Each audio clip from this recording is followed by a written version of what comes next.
غنوا بيه وخلوه رمز للجمال وهيئة للحبيب. كل الشعراء ذكروه في قصائدهم، وناس سافرت له وشدت الترحال إليه. إنما الحبيب النبي علمنا نستعيذ لما نشوفه. تعال أقول لك الحكاية إيه.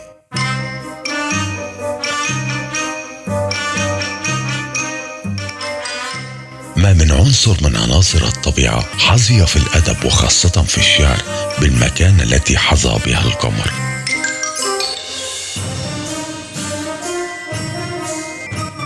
القمر رمز للجمال والحب. تتمنى كل فتاة أن تصعد إلى القمر مع حبيبها والاستمتاع بأجواء الهدوء والرومانسية.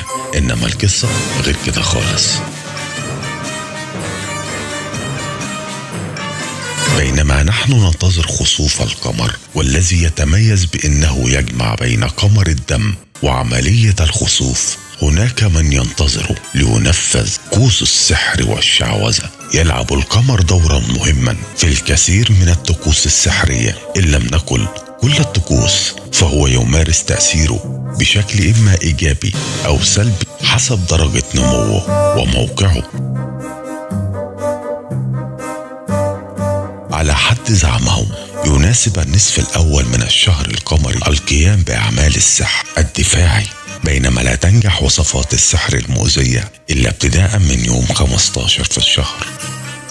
وللقمر منازل ذكرها الله في القرآن الكريم، وهي أوقات يستعد الرصد فيها من الساحر ويتخصص في كل منزلة عمل سحري. وربنا سبحانه وتعالى خلق له منازل علشان نعرف فيها المواعيد والسنين، زي التقويم الهجري اللي له لجنة شرعية تسمى بلجنة رصد الأهلة علشان نعرف منها الشهور العربية. في حديث في الترمذي والصحيحين عن السيدة عائشة أم المؤمنين، أخذ النبي صلى الله عليه وسلم بيدي فنظر إلى القمر فقال: يا عائشة، استعيذي بالله من شر هذا، فإنه الغاسق إذا وقب.